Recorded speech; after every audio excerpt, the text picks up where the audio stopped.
Good thing I love this theme song. Welcome to the Eat, Slay, Live podcast. And we are the Loxecutioners. We're going to be eating lightning and talking thunder and power bombing you right in the ear holes today.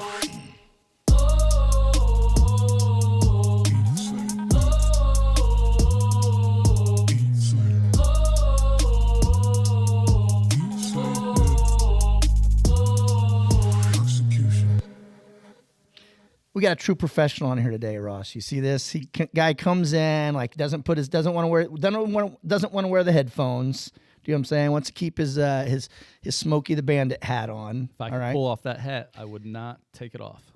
You know, real quick about the hat. You know how we have our buddy Bob from Chicago who sends us a question every week. One of his questions this week was for Hugh was, do you and Todd share the same hat collection?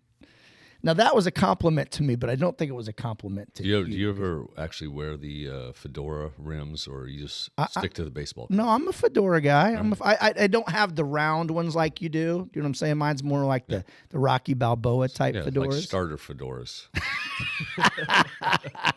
Well, we didn't really explain the rules to you, but I'll do the jokes on here, okay?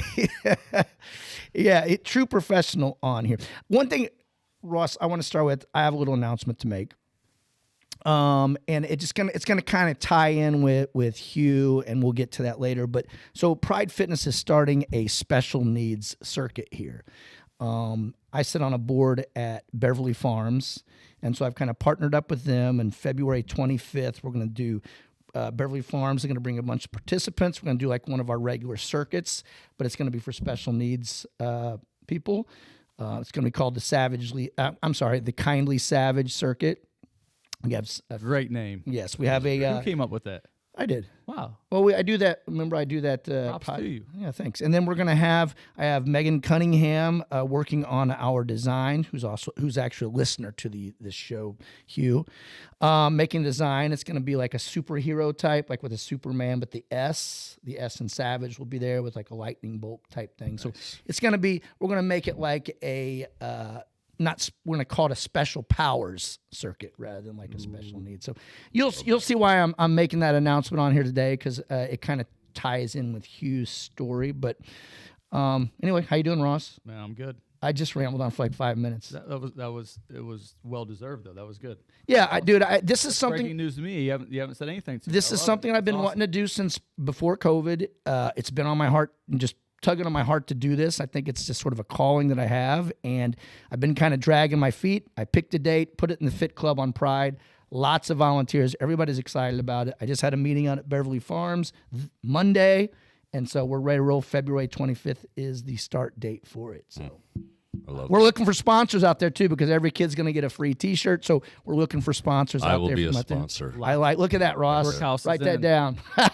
So anyway, today we got on the show. Now you and Hugh have never met, right? Nope. You know what's funny is he comes in and he has a we'll call it a restaurant, a coffee shop, and you're both in the food business, and you introduce yourselves, and he goes, "Do you hate your life?" So, anyway, Hugh, welcome to the show. Man, I could not be happier. Well, with you boys today. I think you're lying, because first of all, you come in and go, "Anybody listen to this thing?" I'm not. That was the first thing you said. I have told so many people about this place and you. Like, there's some like Renaissance guys in this town, so I'm so glad you've been doing this. People need to know what you guys are doing. Yeah, and it's, we're trying to have leaders in the community and things like that. We couldn't find any today, so we brought you in. Yep. And I need are to get these like on the back wall? These are jokes you like do on everybody?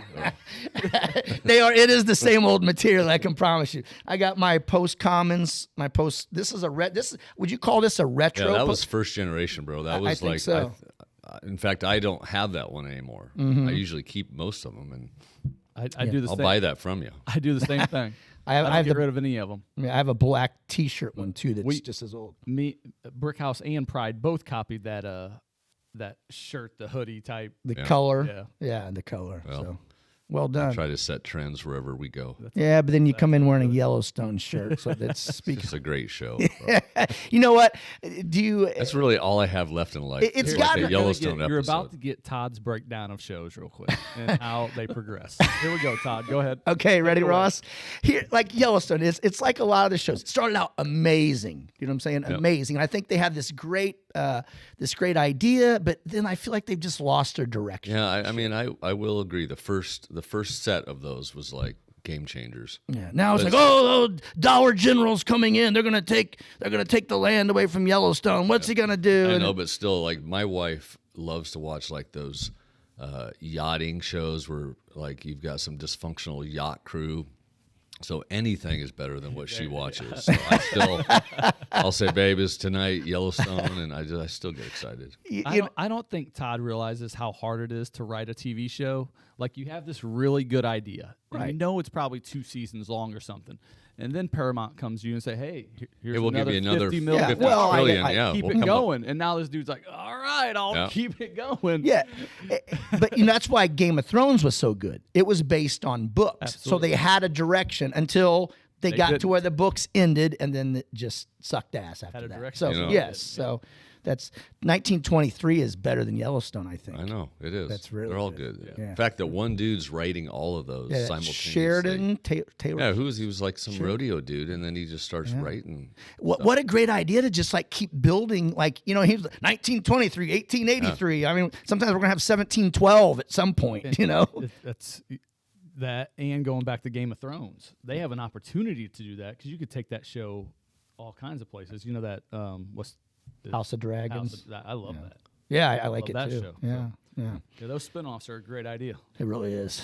Well, I think we've already got kind of introduced our guest. Our guest today is Hugh Halter. Hugh is an author. You've written 4 books. This is your 4th book?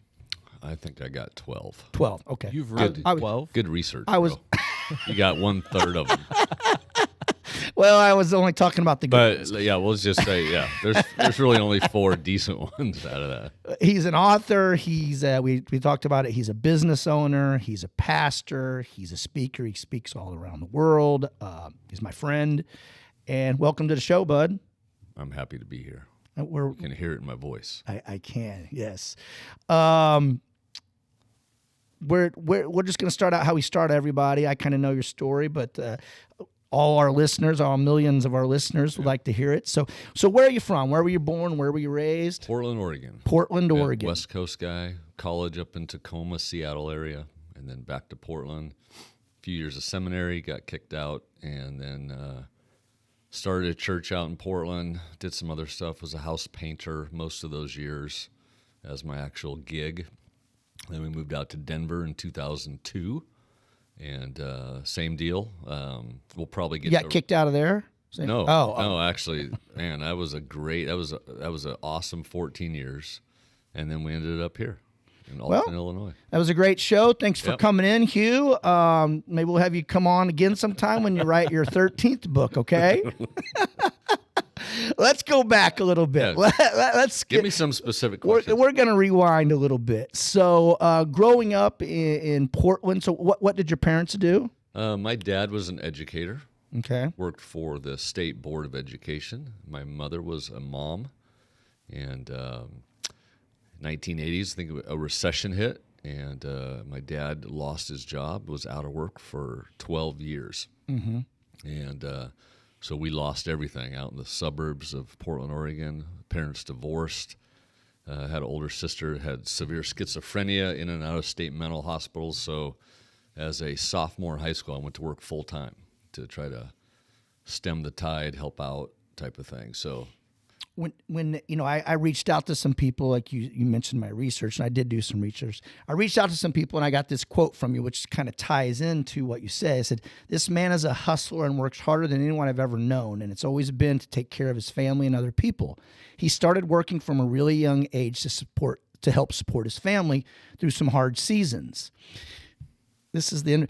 But in middle school, it might have involved weed and a trombone case. So let's not skip over the middle school, weed, and the trombone case, bud. You got to cut your teeth being a hustler somewhere. Actually, it wasn't It was actually 5th grade. Yeah, my parents thought I was in band for 2 years.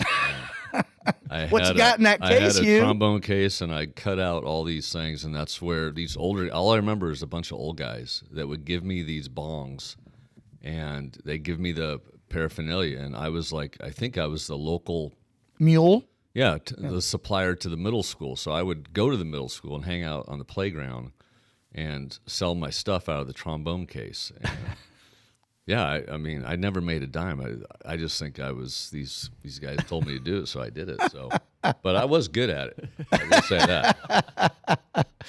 That's kind of set you up for. I never selling- inhaled though. Oh, gotcha. I never inhaled. I got you. The weed or the trombone. I really don't think I did. I don't think I ever smoked it. 5th grade. Yeah. Carry- Then my family moved to a place called Happy Valley in 6th grade. I bet they did. And then I seriously was happy up until, all the crap hit the fan. So, yeah, I never got in trouble. Then it was sports. You never got caught? No, got chased a few times. Yeah. But yeah, I'd say my darkest years were 5th and 6th grade.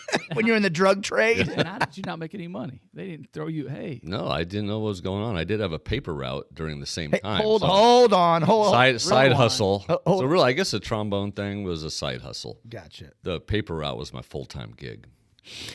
And I know we've already before we got on air, we've already discussed that you're not a listener.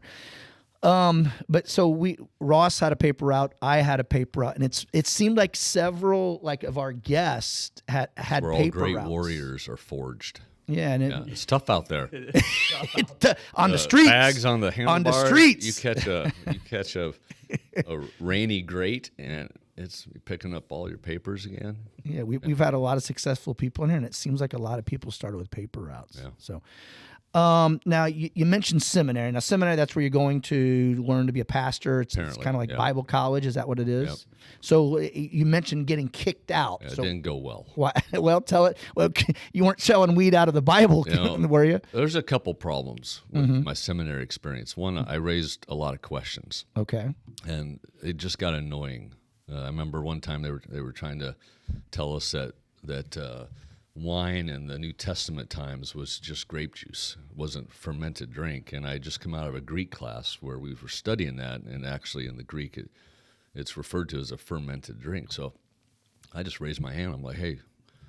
And it was like number 12 of my questions. And he just finally went, look, this class isn't for you, son. So that was it. And then I went to a crosstown seminary, and I got kicked I'll out. show them. I actually was in, this will crack you up, but I was in the counseling program. I had a deathly fear of public speaking growing up. So I never wanted to talk publicly. So I went into the counseling program. I thought, well, I'll help people through counseling. And they at the end of this one class, they had you actually counsel a live human being. It was a single mom with a high school son that was beating the crap out of her. Mm-hmm. And so they brought them in, and I'm behind a window where I'm being observed. And so after hearing the story, this poor lady's working 2.5 jobs to try to support this little mother. And he's beating on her. So I said, at the end, hey, ma'am, here's what I would do. I would get a few young men just a little bit bigger than your son, and I'd ask him to beat the crap out of him because he needs to learn to respect you and blah, blah, blah. So, and I told the young guy, I said, I would do it if it was legal. I'd take you out right now in the parking lot. So when it was over, she stands up and gives me this big hug, and I thought I was a great counselor. And then we had the debrief session, and they just said, yeah, we just don't think this is your natural aptitude. And at the time, honestly, I was kind of crushed because I really felt like I was sort of called to ministry, if you will, and thought that was my only shot to avoid talking. So I was like, well, what do you think I should do? One of the guys was my pastor at my church. I said, well, what do you think I should do? And he said, well, we'll do some more assessment, but I think initially, maybe like a sniper in the military. But if you want to keep doing the Jesus thing, maybe, like a military chaplain or police chaplain. So I did. I enrolled in a police chaplaincy thing, and yeah, so it wasn't great. Then I met Cheryl, and the story of our son began. So I actually quit seminary after 2 years, never went back.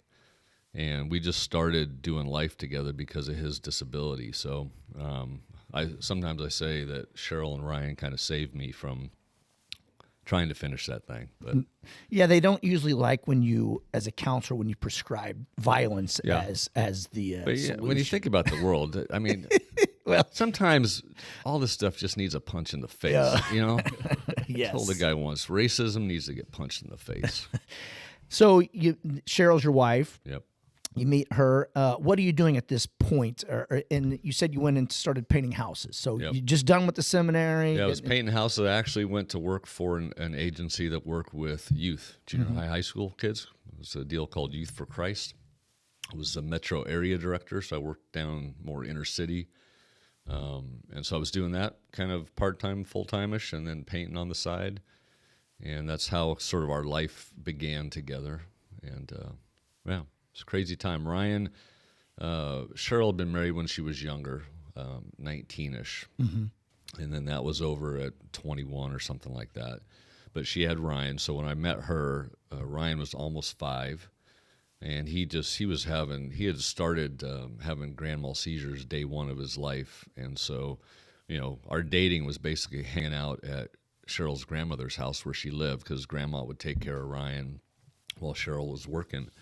And we would just sit on the couch and watch shows and watch Ryan have seizures. That was essentially dating. So when I married her, I adopted him, obviously. And then it was mostly just the struggle of, trying to help a few high school kids and then painting houses to make ends meet. And yeah, it was a good, nice, humble beginning. Yeah, as you're painting houses, did you start your own house painting business? Yeah, just me. Yeah, just you. And were you thinking with that? I mean, because you're The obviously dude was selling weed at 5. Of course he didn't go to This the was restaurant easy. at 5. I mean, so now you do so many speaking engagements and things like that we'll get to. But did you think, as you're painting, like, hey, there's got to be more for me? I have this gift. I have this something that. Yeah, I think back then I did, because the idea of like being called to ministry was this weird. Now I would say it was a sham.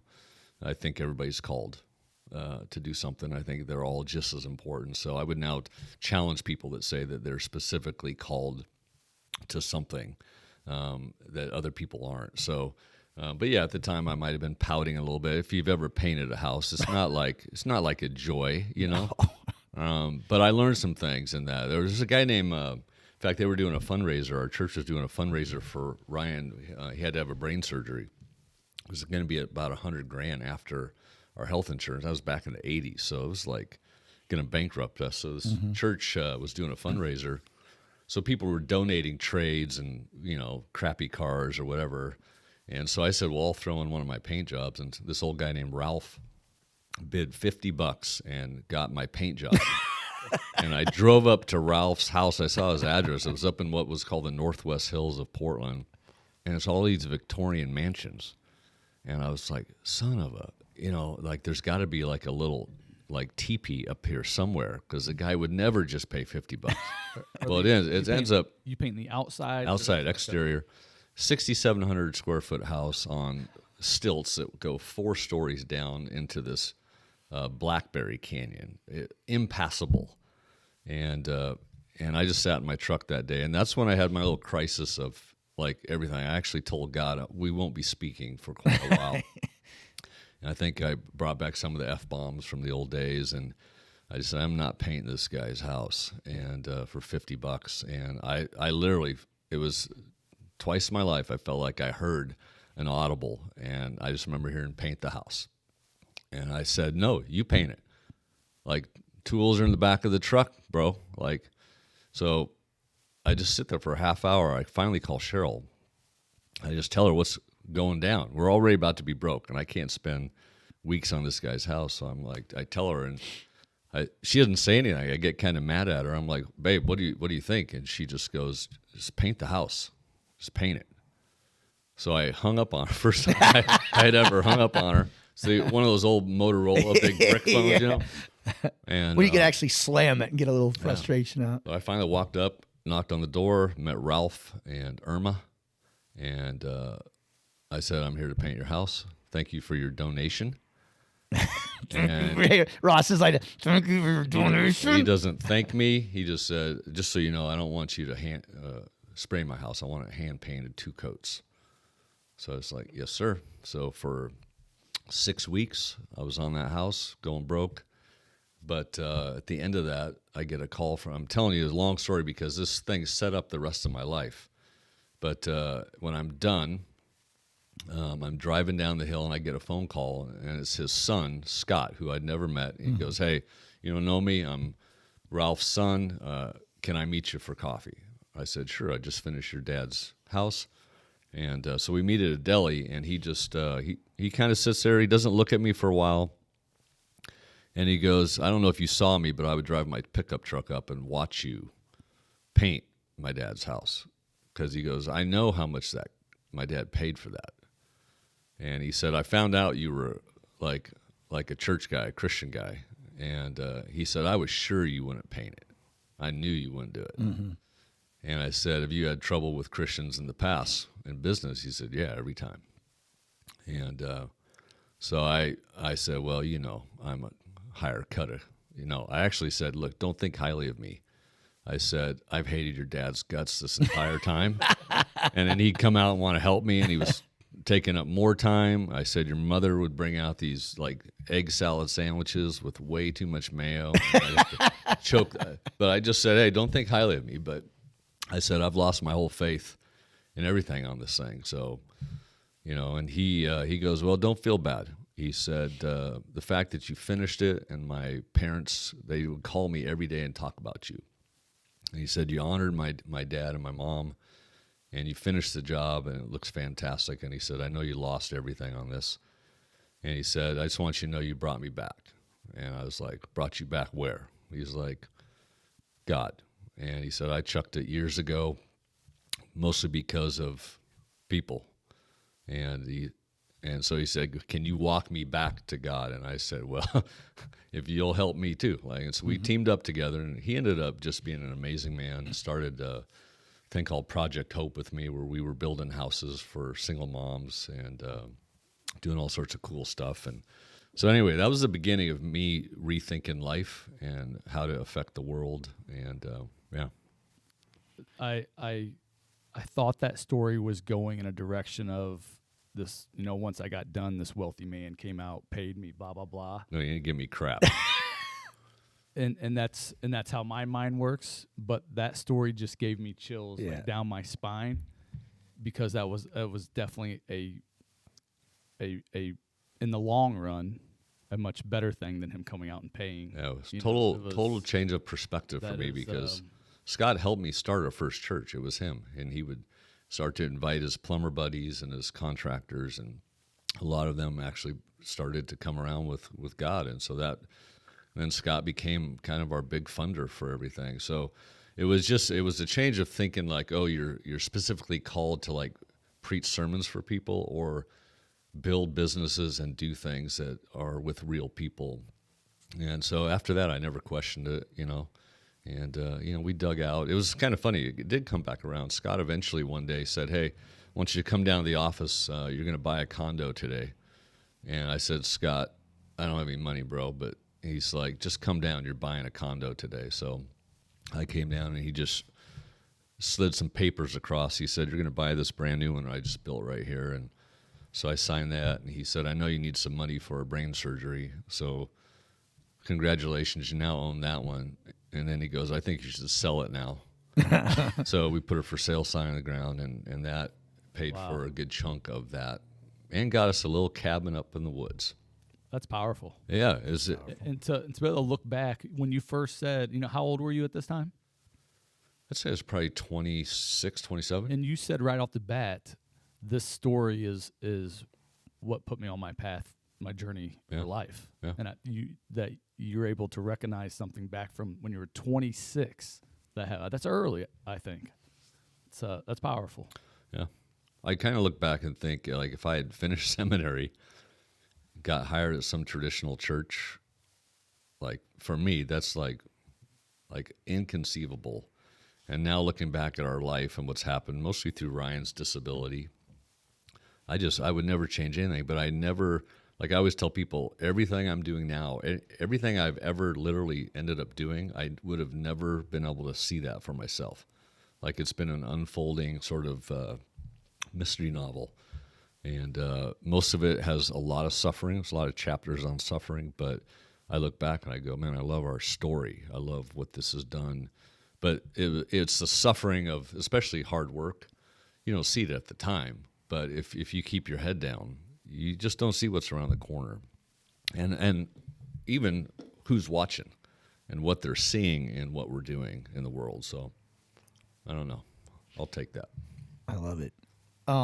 So how do we end up here in Alton, Illinois? You're in Portland, you're in California, how do you end up here in A-Town? We were in Denver at the time. Denver, what I say. Oh. Well, that's goes to your Beverly Farms. Even when you were talking about Beverly Farms as a setup, I'm having a hard time choking back some emotion because, Ryan, continued to struggle all through the Denver years. Started another church in Denver, but it was an unpaid deal. It was just a network of people in their communities, about 300 people, no paid staff at all, just trying to take care of neighborhoods, And Ryan's still struggling. I'm still house painting. I'd written a few books, so by then I'm starting to kind of travel around the world, speaking related to the books. And so there's now. Well, what like going back to your early books? What are those about? What's the subject matter? different ways of thinking about the message of Jesus and what the church is. First book was called The Tangible Kingdom, and it was really a story. Most of Jesus's teachings are related not to church at all. It's in fact religion or organized faith was what was screwing up everything. So he would talk about the kingdom, the good news of the kingdom of heaven, which means the way it is in heaven can now be here on earth, right? So if there's no poverty in heaven, when we work to help somebody through some poverty issues, we're bringing a little heaven to earth for them, at least for that day.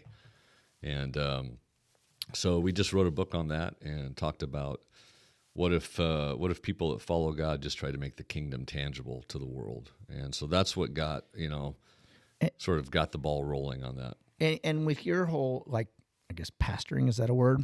Sure. Has always been not so much as in the church, but out in the community, right? And I don't really remember how you and I met, but I've been to your house. Remember we had I don't know what you called it, but it was a little Bible study at your house. I'm sorry. I think we called it Journeyman at the time.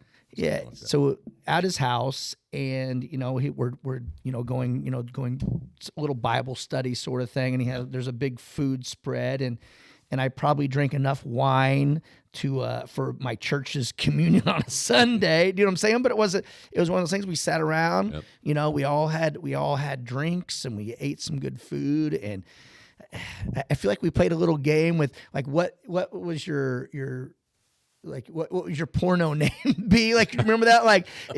Your first dog and the street you live on or something like that. But we just did some fun things that you wouldn't think of as being in churchy, so to speak. But it was just us sitting around and just, communicating and talking, and everybody talked about different problems and issues. And I love if you think about it. I mean, if you read the story, the whole book is about real life. It's not, there was no, if you've ever read, this is weird sociology, but there were some guys that talked about first, second, and third place. These are the places of our life that we live. First place is our home. Second place is our work. Third place would be the local pub or the social space and most of our lives are built and live within those three spheres. Well, church became a fourth sphere. It was almost like a country club. So you leave 1, 2, and 3, and you drive off with your kids in the minivan to the fourth place. But that stays disconnected from real life. And so when I just watch the story of Jesus, I just see him. He's never in a fourth place. He's always in 1, 2, or 3. And so therefore everything he talked about, the kingdom of heaven here on earth, I go, that's terra firma, baby. That's like Monday morning at the deli. And everything after that, it's all real life. So if people are going, I just haven't found a lot of hope in church stuff, I go, you shouldn't. That wasn't supposed to bring you hope. It's supposed to be something that takes over your entire life, recreates your story, and then you live it in the context of real human beings. So And if you know anything about the Bible, like Jesus, when he was on earth, like he wasn't hanging out with the clergy and things like that. He was hanging out with the tax collectors and like he was hanging out at places, and they would be on him because why are you hanging out with these people? Like, well, these are the ones that need to be saved, not the righteous. I need to be hanging out with the sinners. That's the ones we're trying to bring in. Funny, when we did, we'll get back to the Ryan story, but when we came here and did the post, the fact that we had the whiskey bar next to the coffee bar, I got a few shots, some emails, always the local ministerial alliance that just can't figure out why you'd have a whiskey bar or whatever. And so, but yeah, Ryan's us is up here to come to Beverly Farms. We right? 7 years before we moved here, we found Beverly Farms. There was no other place we could find in the country that was adult facility for disabled. So Ryan at the time was mid-20s. He was supposed to have died when he was 5 or 6, and he just kind of kept living. And found Beverly Farms. We flew him out here. He loved it.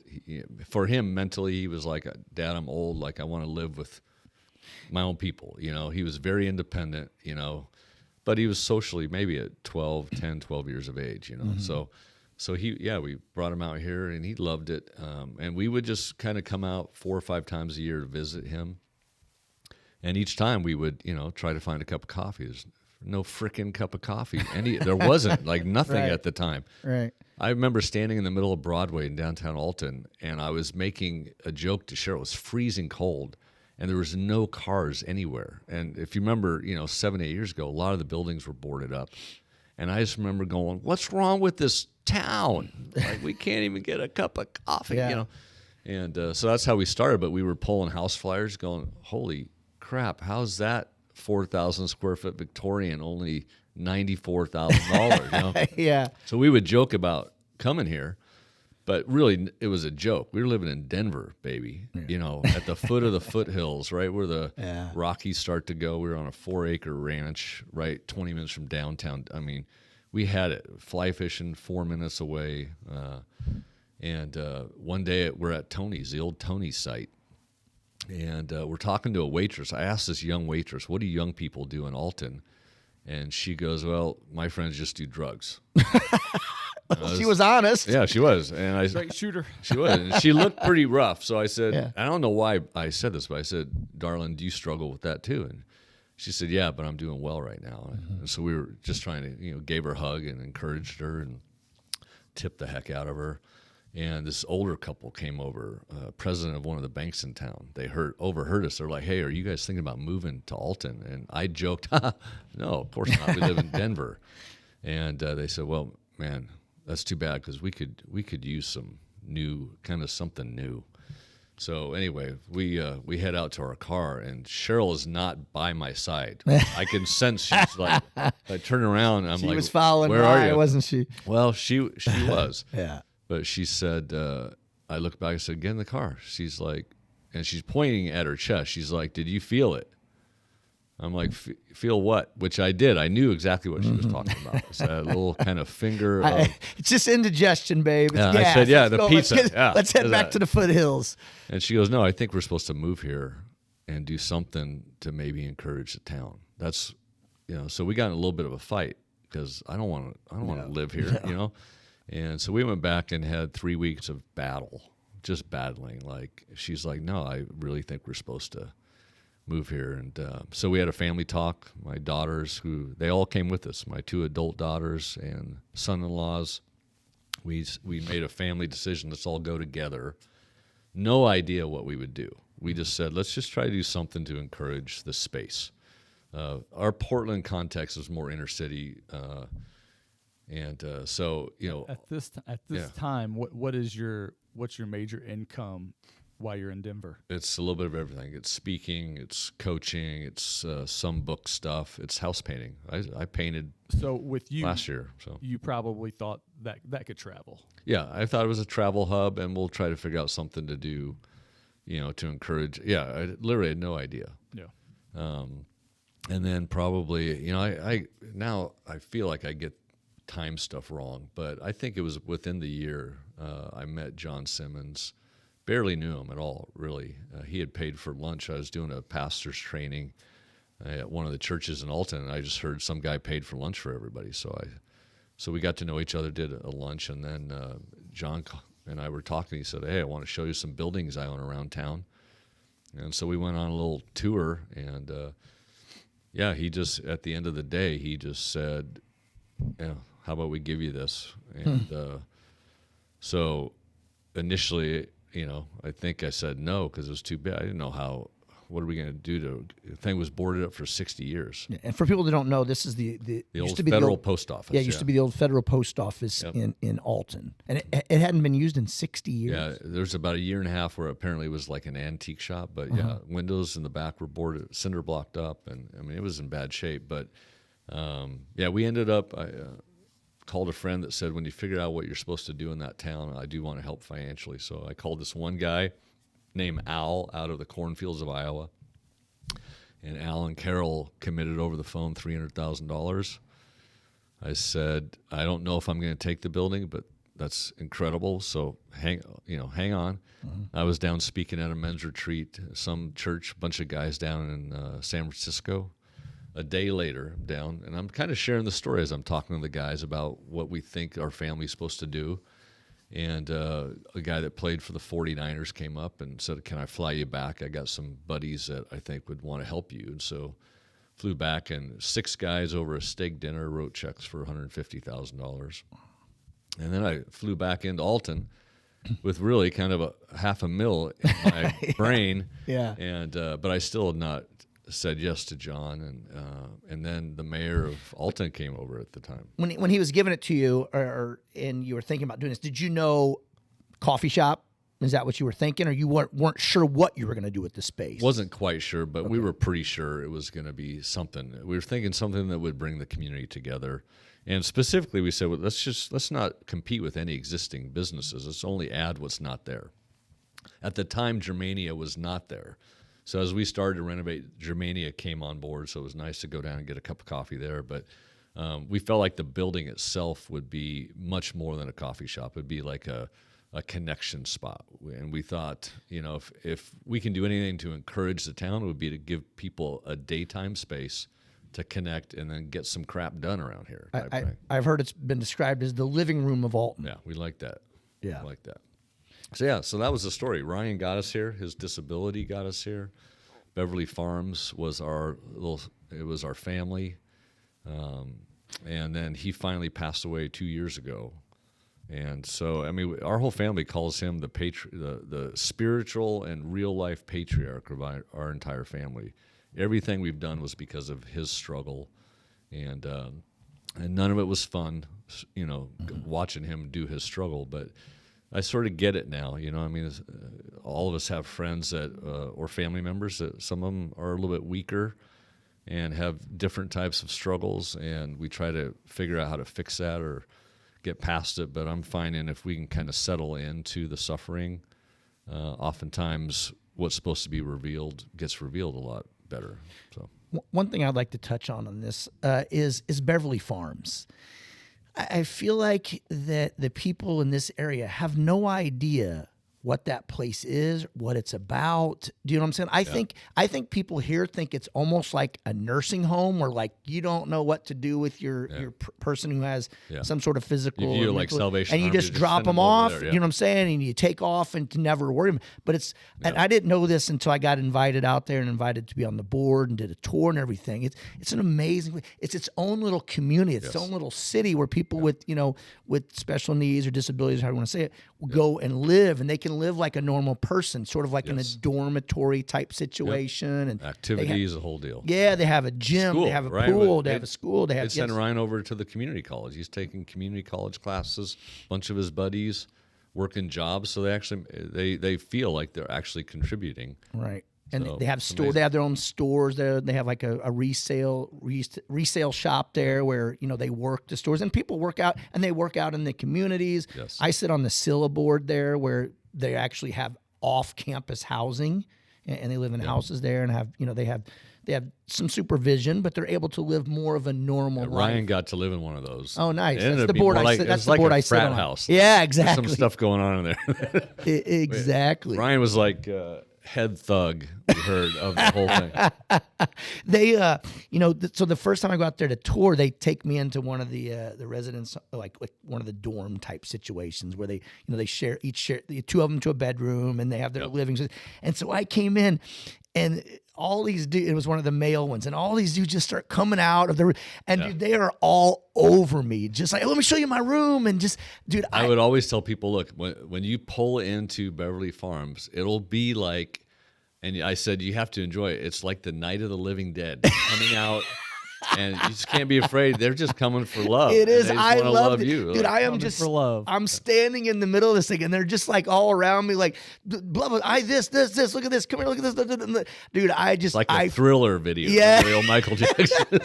I fell in love with it though. Totally. Do you know what I'm saying? And that's what, and that's what got me on the board, and then to end up having this special needs circuit. That's why I initially tried to seek you out, because I heard you were on that board, and I was like, I got to meet that guy. So there's some, I don't know. Everything's Weird connected. connection, Yeah, bro. yeah. Hey, Ryan's connecting. Yeah, exactly. So then you end up. I'm sure you did a lot of praying on this, and so you end up taking it like, okay, we're going to take the space that Simmons was offering. Yep.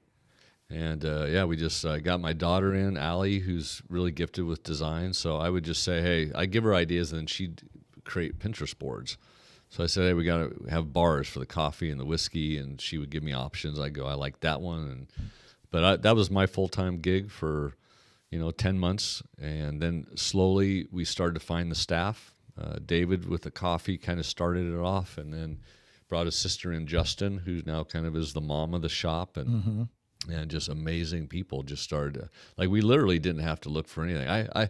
This was the other change in my life. Like the first 50 years, because I was 50 at the time we rolled in, and it was just life of working hard, hoping something sticks, right? And I remember walking down the streets of Alton going, I'm tired.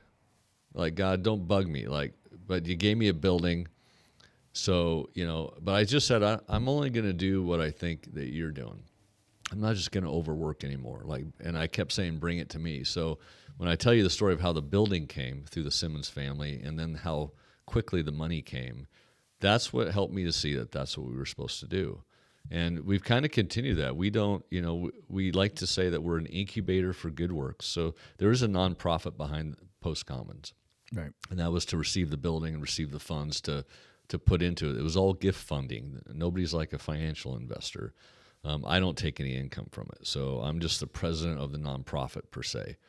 But with knowing how much time and effort goes into it, why don't you take a profit from it? Well, because part of and we could, a lot of nonprofits, you have, salary structures or whatever, but I was able to make my income out on the road speaking and stuff. And so there was just kind of a internal doc that we try to be as little burden financially on the nonprofit as possible. Yeah. And because I was able to do that, that was my choice. I also, to me, it was a labor of love. It was Ryan wooing us to town. It was, in many ways, God wooing us to this town, and he was giving us all the resource. It wasn't me. He was giving all of it. So I just felt like it's not mine to take. It's mine to steward. And so I'm still the president. I go in there, but our team runs everything. They all get paid. That's their jobs, But You've had some employees that have been there since basically since the beginning, right? Most of them really have. And it's really our family. And so sometimes I tell people it's my church. People will say, well, do you go to church? I go, no, this is my church. These are the people that I pray with, or the people I work with, or the people I go on mission with, or the people I struggle with. And I go, to me, that's the best definition of a church that you can have. And everything is about what we think would be good news to the city. So we don't try to pre-plan anything. We want it to come through the door. So if people have an idea to help somebody or help themselves, our posture is, how do we help you? So we've had people come in and they realize they can sit there all day and not get pushed out of a table because it's huge, right? I do. I don't even drink coffee, Ross. I come there with an iced tea and a book and my notebook and just sit there for hours. I've had people apologize. Hey, sorry, I was here and I have had to say, no, if you can't afford your own office space, use Post Commons. We want that for that. Anything good, we just want to see come out of it. For anybody that doesn't know about Post Commons, give us a quick rundown of everything you guys offer. Well, post-common the core businesses are the coffee cafe. Now we have a full coffee roasting company, Idle Roasting. It became kind of a premier event space in town, just because it was so beautiful. I put some wood on a back wall, and all of a sudden everybody wanted to get married there.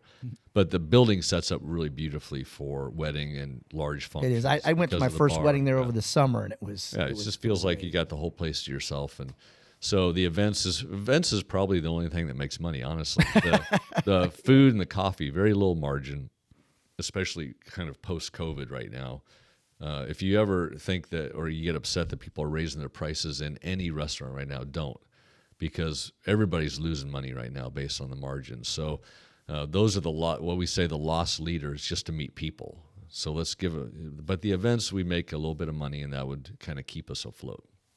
So COVID hurt because we had all these weddings planned, and we had to actually give people back their deposits. So we had to give back about $60,000 during COVID, and there was no income. So Yeah. we barely made that season. But so coffee events, roaster, and then down in the basement we just opened that up last year as kind of a co-working, but we're giving a group called Shift. It's an ad agency, a bunch of young creatives that are going to build out the whole basement for creatives in our town. But then we've So incubated. what does that mean? What they can? Well, they provide full scale marketing, graphic design, web development, video stuff, and they're all incredible musicians. So anybody that is trying to create anything, they want the basement to be like full service for them.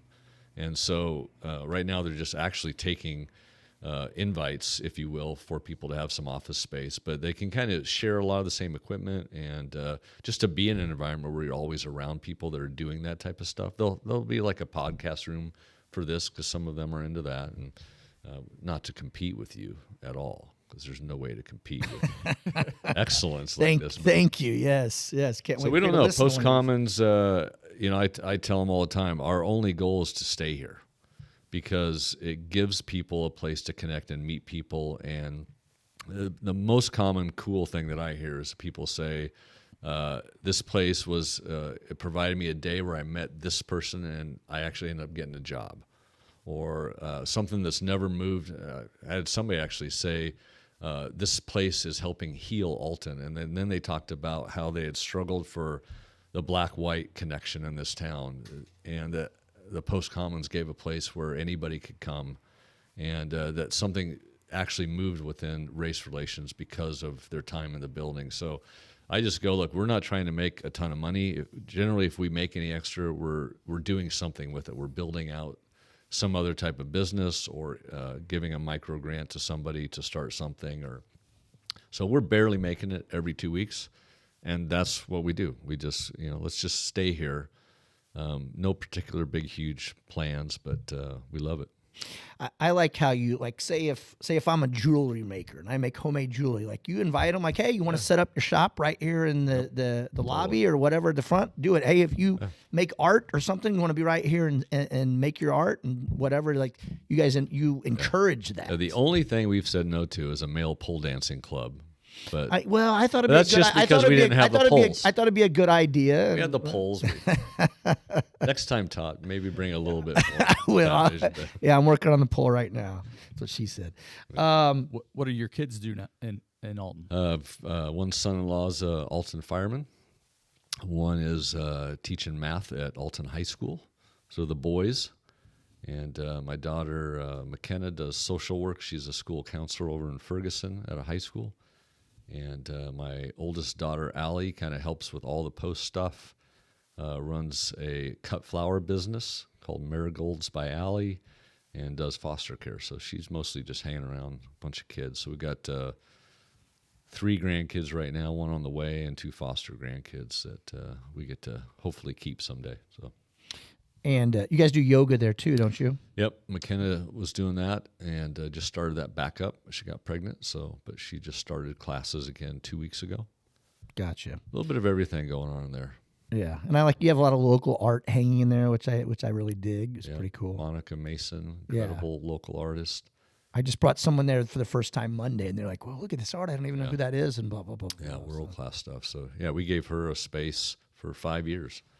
that we just said no charge, just create, and huge. Let's do a little true false with you. Yep. Okay. And these are always true, Ross, or I wouldn't be at. You know what I'm saying? So, you had the opportunity to play college football or college tennis, and you chose tennis. It's true. True. Are you still a tennis? I didn't know anything about your tennis abilities until now. I don't really look like I have a tennis body, but yeah, I self-taught. I'm the only guy in Oregon State high school tennis history to get kicked out for brawling during a tennis match. I like that. That's true. We love that. Um, Let's get back to that. What's that? How do you get in a fight in tennis? When the chump across the net is like chump. a club player, and he was like number 3 in state, and I was beating him. He was calling balls out that were like 4 feet in. So I just invited him to the net, Yep. popped him one. So That's a fight. That'll do it. yeah. You renovated an old bus for your family to travel in. It was an old prison bus. The bus was gifted to you by a group of incarcerated men who you led to. Yes, it was The Lord It would. was a men's retreat, and yeah, a third of the guys were from San Quentin, and rolled in 4 prison buses, big white prison buses, and yeah, a lot of the guys had a good time that weekend. And as a thank you, they made a presentation at the end, because I had told them that my wife wanted to travel someday in a bus, so they literally had figured out amongst themselves how to give me one of their prison buses. And so yeah, I flew in from Australia one time to go pick up my bus that was in the city that my plane was landing in, so I picked it up, and it broke down in Bakersfield. Cost me $11,000. Sat there for well over a week trying to, but yeah, it was great. Ended up being a huge story again for our son, and then when we got the farm, we sold that so I could buy a tractor. You're disastrously, is that right, Rice? Am I saying that, Ross? Oh, sure. Yeah. Disastrously, that's hard to say.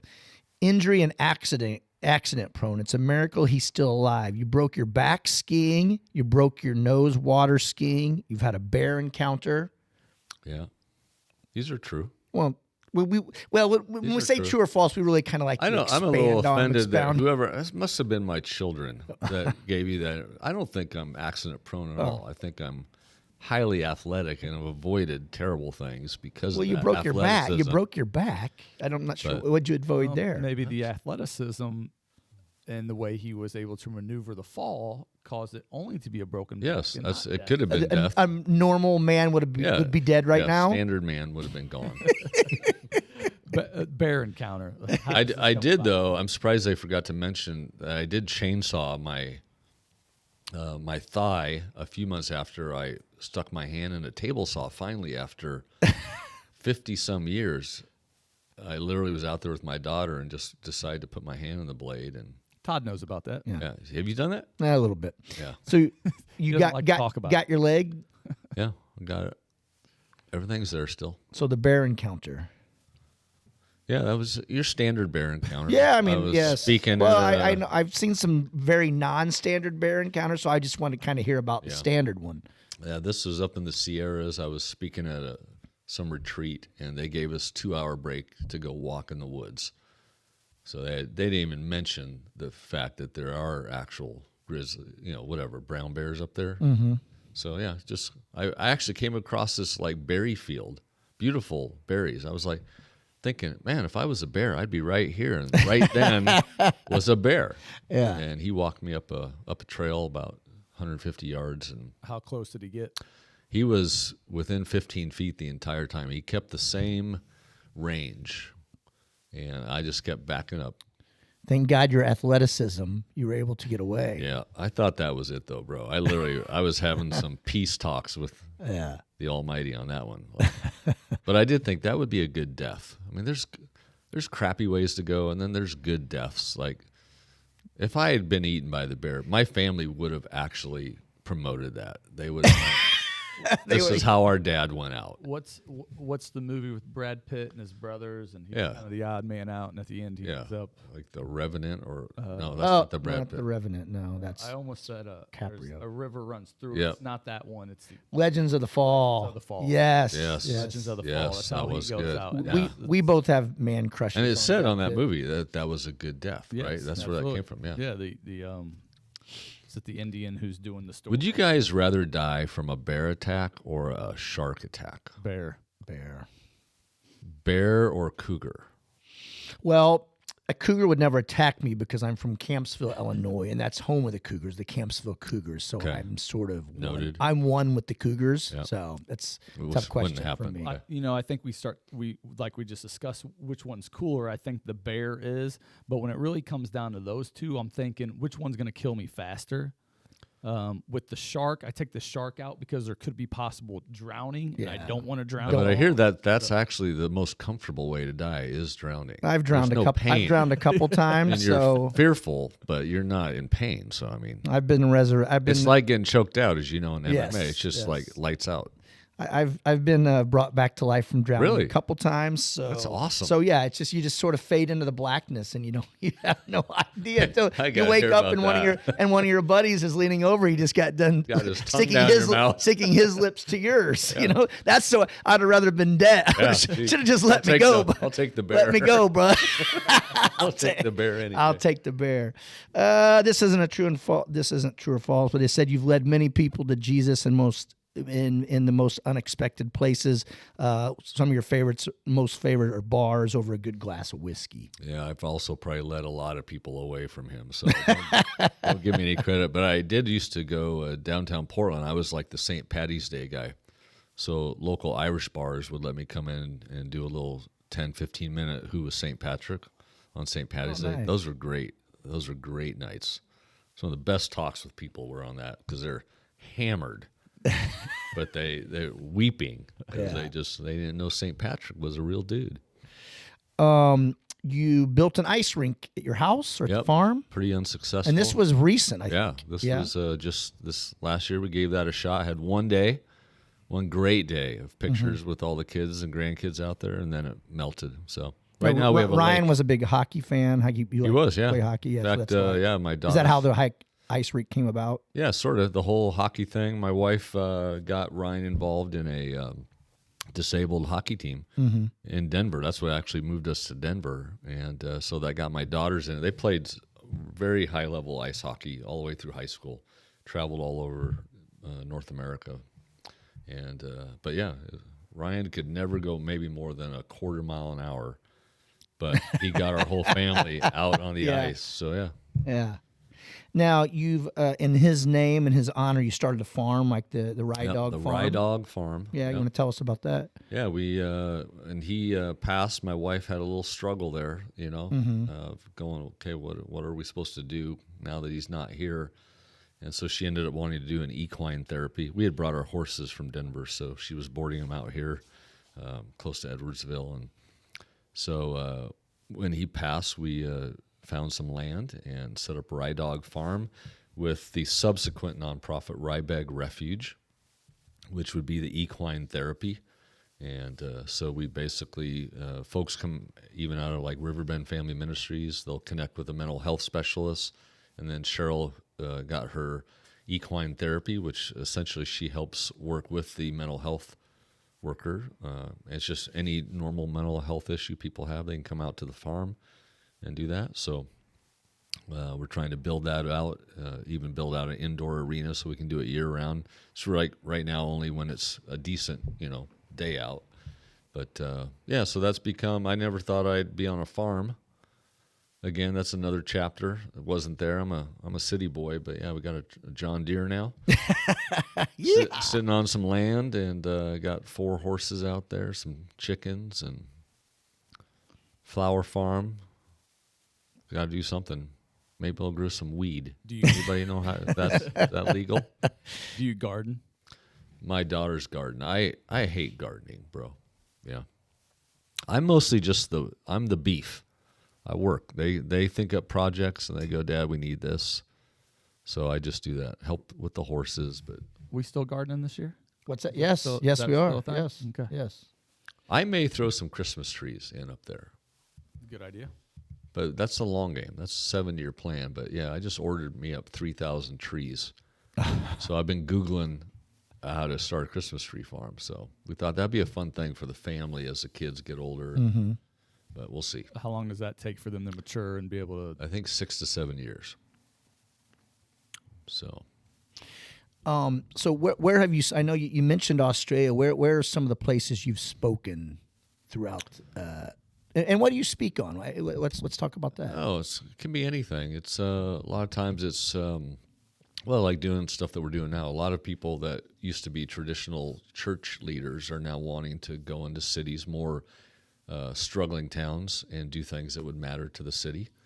So I do a lot of work on that. We call it Brave Cities. So you're trying to build a kingdom city within the city that we live in. So we do a lot of coaching and consulting.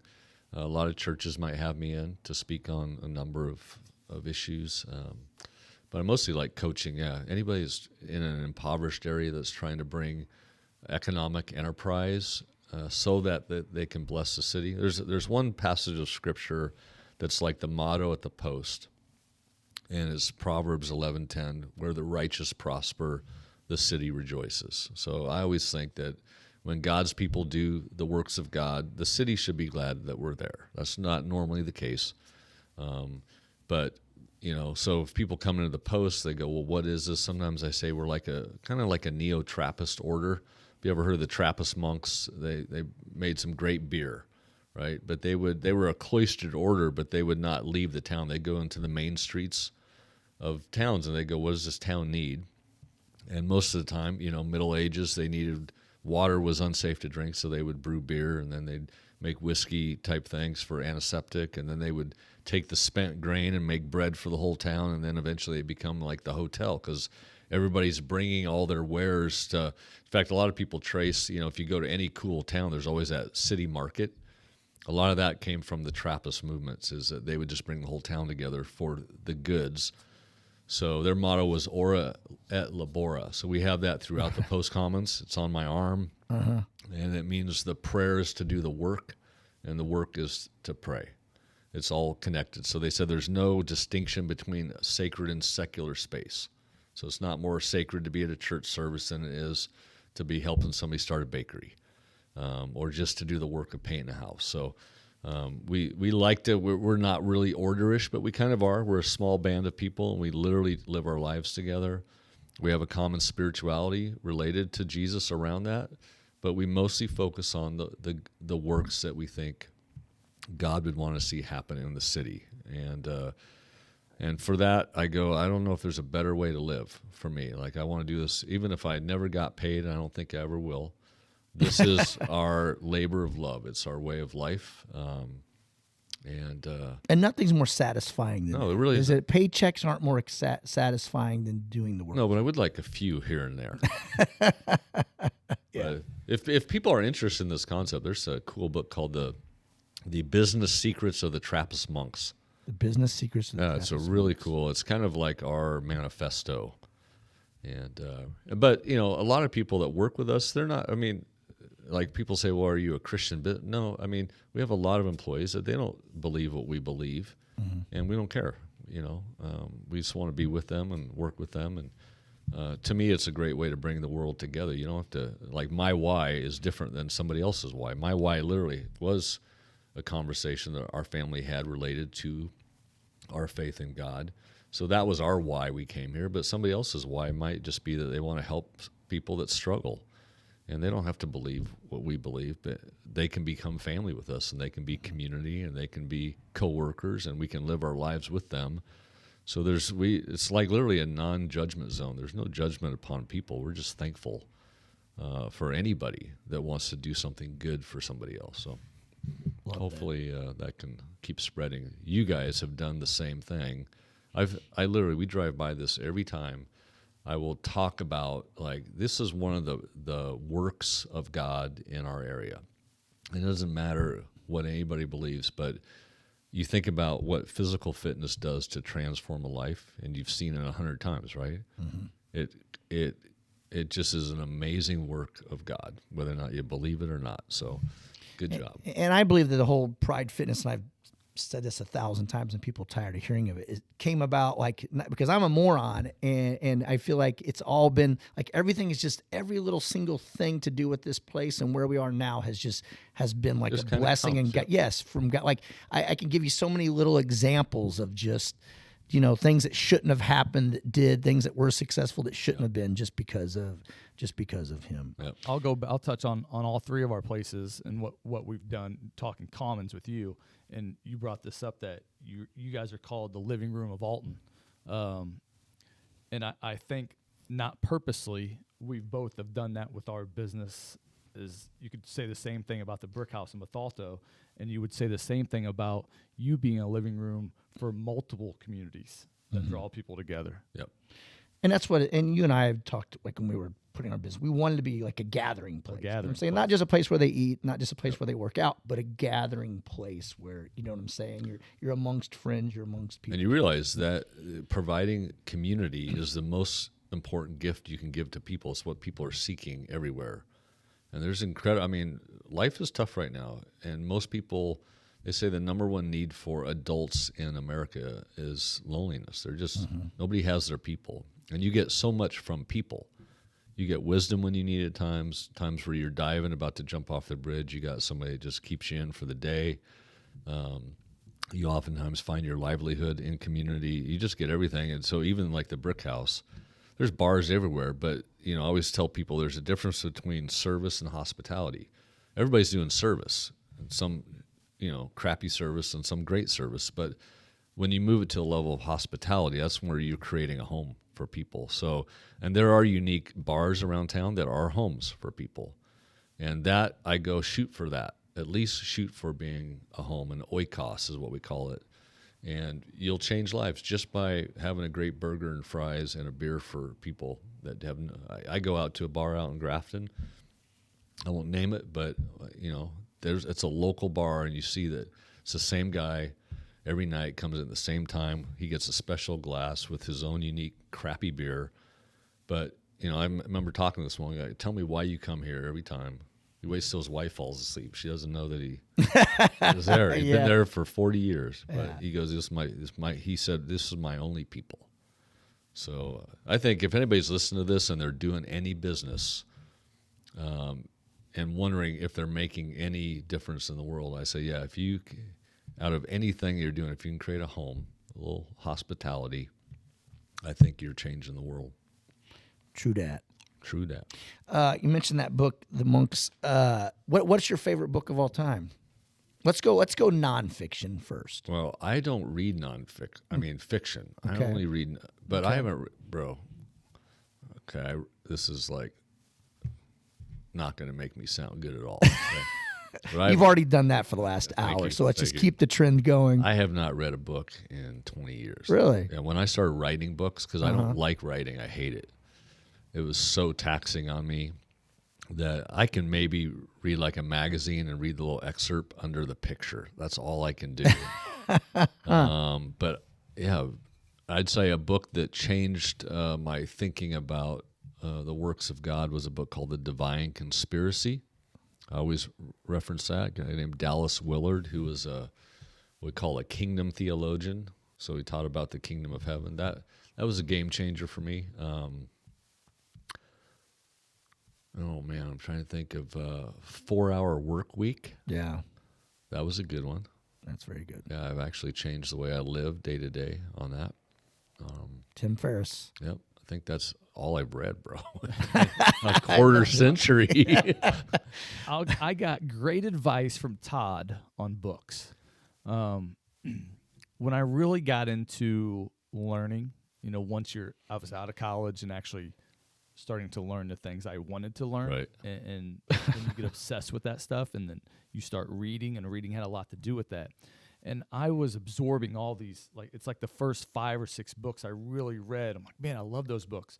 And then you get into a couple books, and I'm like, this ain't for me. But this thing in me, I don't know, competitiveness or whatever, I couldn't move on to a next book without finishing that book. Had to finish it. And it was torture. Yeah. And because of that, I got away from reading. I'm like, I don't want to read a book I don't like and then have to fucking finish this because I couldn't. And Todd, one day, I hadn't read in a while, and Todd tells me, he's like, dude, life is too short. You don't have time to finish a book that you don't like. Toss it and go and move on. Nice. Well, you know what? And it Game got me- changer. and it got me back into reading. Yeah. Because if I did start to read a book now, it's like, all right, it is okay to put it aside. This Totally. isn't teaching me what I want to learn. I'm not interested in it, whatever. And it wasn't easy, but it did get me back into reading as now, okay, I don't like this book. I'm going to something I think I will like. Yeah, love that. That actually came from our grandmother, who was a big reader, and she said to me one time, because I would do the same thing, gotta finish it, and then you'd end up going a year trying to Plow finish through. it. Our grandma said, "I'm too old to read bad books," Yep. so she's That was the words. yeah, too old to read bad books. So That's a great you know line. what? Now if I don't spend much time on it. You know what I will do though? I study lyrics, like song lyrics. Oh, I'm a lyrics guy when it comes. Because man, to you can read a whole book in a great song. yeah, And I listen to comedians. do you? Comedians to me can get at truth better than books. Absolutely. So yeah, Love the art of the comedian. yeah. And Joe Rogan's kind of been the one that's kind of brought it, like showed that there's an Shine some art light to on it. that, yes. Yeah. Yes, about For sure. just like audience response and playing off the audience, and delivery and just Think you whole can get process. Joe on this? what's That's the final goal. you didn't think anybody even listened to it, so We retire when Joe comes on. yeah. No. I was gonna say, have you listened to Zach Bryan? You should check Zach. No, Bryan. Do you like never. country at all? Bro, I'm a country music writer. Okay. Hey, but I I just started should have known that. last I'm year. sorry I didn't put I that got in your songs. biography. Next time on, I won't sing it to you, but I have as a hobby. I've been writing country songs. Nice. Because so I- you moved. You finally get a farm. You finally, you know what? I'm just gonna write. So what I do. I've been here for 6 months. I'm gonna write about the farm I life. work Is that words. what you're doing? I was on a plane one time listening to a Kenny Chesney song, Yeah. and then there was a conversation about how much a songwriter makes on one, and I was like, "Suck! I've been writing all these books. I ain't made anything. Like I can write." I need a paycheck. And I mean, it's only got to be But like it's long, hard a to song's like write. 3 minutes long. I mean, how hard is Yeah. that, right? But yeah, I worked on my first country song for a couple of years, and but now I'm popping them out. I got like 12. Mm-hmm. I don't think any of them are good yet, but I had a buddy put one of them to 12's the music, number. and I just played it for my wife. Like I didn't tell her. Yeah. She's like, "That's a great song." So I'm just trying to. This was like I had a dream one night that I was actually at the Grammys and I was accepting an award, but I was next to Stapleton and some other cats, and they're like, "Hey, Hugh, just go ahead." And, so I step up, and And he opens up. That's trombone, opens up his trombone. that may be case. the only bucket list left. I just want to make a crap ton of money on one stupid country song All and it make takes it is to one. the Grammys just for like a great night, Yeah. good steak or something. And that's all I got left. Yeah. Check out Zach Bryan. I'm totally right. obsessed with his music right now. Yeah. Okay. What advice would you give a young person, maybe just in life or as someone who wanted to kind of go into entrepreneurship? I would say try to literally look into the spirituality of work. That's to me my thing now. Like learn how to work and enjoy work, even the most miserable work, and you will end up being a success. I don't think you'll ever be a failure if you learn how to enjoy work. Mm-hmm. That would be my number one. Probably number two, I would just say never look around. Like What do you mean by don't ever look at what somebody else has, or how quick they got it, or how easy it came, or whatever. That tied me in knots for quite a few years. So then you get judgy, you get kind of pissy, you even might slander somebody that you love. So I always go, man, just do your own story, And third, I'd say don't overlook suffering. Like lean into suffering. Try to be the best at suffering of anybody around, and you'll change more lives. I think people only listen to us or respect us based on our level of suffering. Mm-hmm. So just don't, when you're in it, don't just complain. So I try to live a complain-free life. Not great at it. It's hard to do, isn't it? It is, but you find that when you are in a moment where you're just kind of bitching to yourself or to the universe or even to God, I tend to go at God. That's my first play. I just start giving him an earful. I just always feel like the quick reminders, hey, just take a second, son, and just make a little mental list of what you're thankful for. And it pulls me out every time. It just takes a few moments. And I can name 6,000 things I cannot believe I have in my life. Right. So, when Ryan's having a grand mal seizure every hour for 8 years, there's moments where you're like, F this, But I go, yeah, lean into it. That's the hand that you're dealt. So play it as well as you can. And I don't know. There's a country song. It sounds kind of country songish, doesn't it? I'll stay on the advice. Obviously, you do a lot of things. What would be your advice on juggling life? Oh, baby, When it yeah. comes to family, work. I actually teach this. You do a lot. So I say the key because I have 9 streams of income in my life, 9 buckets, and they don't all produce all this. So I never know. So it is always a multitask. We're going to work this. I just finished 2 books, so I'm working on marketing and getting 2 more books out this year. So that might be something. But the only way I juggle all the different things is to take ownership of my week. So every Sunday night, I've been doing this for 20 years. I say nobody's going to tell me what to do with my time anymore. I'm not going to be pressured. So I'm going to own my own schedule. So every Sunday night, I pour a nice bourbon, some other adult beverage. what's your go-to bourbon right now? I like anything brown. Fair enough. I was an brown? Irish whiskey guy for a long time, but then coming out here, I started to get the bourbon sweetness. I started to enjoy that, but I just really like almost everything. But I like a great tequila too. In the summertime, I go more tequila. But anyway, I'll pour something, hot chocolate, whatever it is, and I got my day timer. I have a paper day timer. It's called Planner Pad, and it gives you 7 different categories of your lives, and you can integrate it all. So I'd tell somebody, go find plannerpad.com and Google how to use that thing. But I'll take 2 hours every Sunday night, and I plan through my entire week. And I even try to make spaces. So I like large blocks of doing nothing. Right. And I hate meetings. So I try to do no more than 2 meetings a week. But I'm still planning what I'm going to do, where I'm going to be with the grandkids, where I'm going to be with Cheryl. I prioritize my body now that I'm 54. So I used to put me at the end of the train. I put me at the front of the train now. So I'll put all my workouts in. I put time with the family, and then I start building out.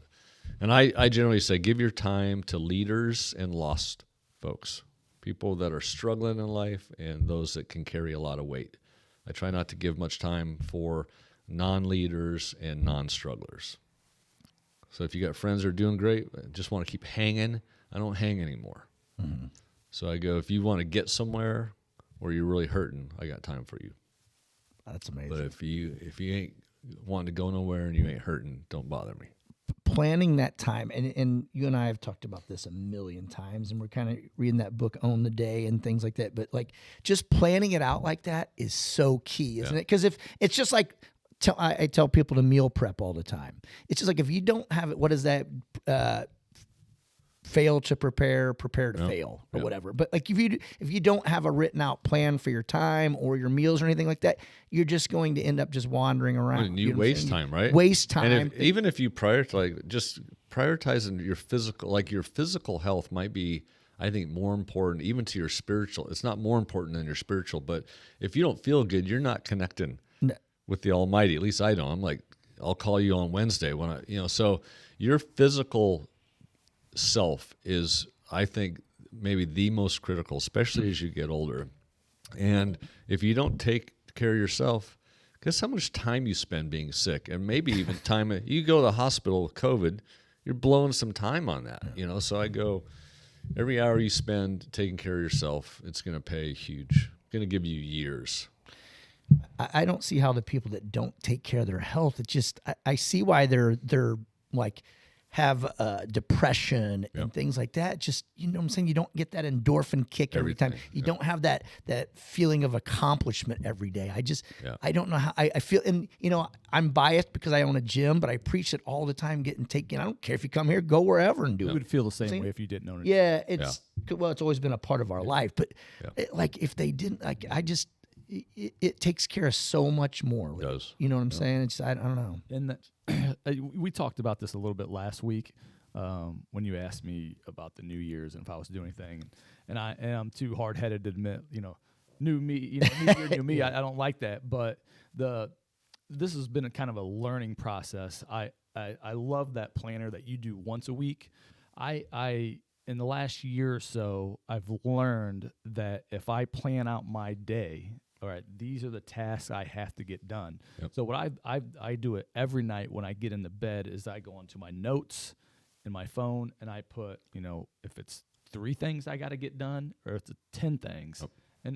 And 95% of the time, I end up knocking out that whole list. Yep. Now, some things maybe, you know, in my industry, something may come up and it pulls me away and I don't get to it, but I get right back to it, and I know that start. The second thing, it's notes, daily notes of what I got at tasks I got to get done, and this comes from the book Own the Day, is waking up with purpose.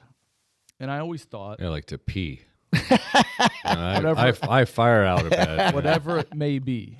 Okay. But I always thought I woke up with purpose because my purpose was to get to work and do my work. But he defines it a little more, and his waking up with purpose is a little tougher probably for some people to do, and myself included, but his was wake up with purpose in the first 20 minutes, water, sunlight, movement, meaning workout. Yep. So I've kind of breaking it down, and I try to get water is the first thing. I've been putting a cup of water next to my bed. I hate water. Hey, so hard for me. Me too. I'm probably the worst water drinker of all time. But in this last 3 weeks or so, I've totally stepped up my game. And you start it with water, and it kind of gets in your head, and you do a better job of it in the day. So in the first 30 minutes, I try to do those things now. But it's purpose getting out of bed besides just going to work, your daily routine that you have to do. It's something with purpose. And I wake up before my alarm clock now and like no snooze and like ready to go. Yep. Because I know I got to get those 3 things. Yep. That's great. Yeah. Love it. What's next for Hugh Halter? What's next post-con? What's next in your life? Do you have a plan? Post-commons is kind of on struggling cruise control. So, we're good there. Probably working the farm. Next couple of years, a lot of work on the farm. I'm going to try and pop some Airbnbs in that Christmas tree farm. This year for me is launching these 2 books and this network to support leaders that are taking more impoverished areas. So a little work on that. Trying to compete a little bit, maybe at CrossFit. Trying to bump it up a notch. Nice. See if I can maybe in that hit Masters division now. Old guy, old Clydesdale division. I think that's about it. I would like to get my driver working in my golf game. I bought a nice set of golf clubs finally, custom set. That's my one. Like I love golfing, but. And I love to travel, find my old buddies from around the country and go meet them at different places, like a little man trip. Yeah. So those are my personal. In fact, I just found a cruise for my wife to go on. It's a ladies' cruise last night. It came up. So I told my wife, hey, babe, you should go on this. I do that so that later on I can go, hey, babe. Yeah. I got to go to Ireland and play some golf. Remember that cruise? I let you go. Yeah. So that's it. Time with the grandkids. I get it. Yeah. Ross, you got anything else from Mr. Halter? I don't. And I feel like I've just finished like a workout, bro. Yeah. You'd think your arms would look bigger though. If you did though. I fell on this elbow. I've had this like elbow boob for like. Oh wow! Yeah. It was like C cup. Yeah. For about 6 months. She's gone down a lot, but getting older. Hey, brother, we super appreciate having. Hey, and in your future plans, put me in, you and I in for another lunch or dinner or something soon. You know what I'm saying? I would love to hang out again. So my pleasure. Love All right, brother. Okay. This has been the Eat, Slay, Live podcast. And we're the Loxecutioners. Slay on, brother. Slay on.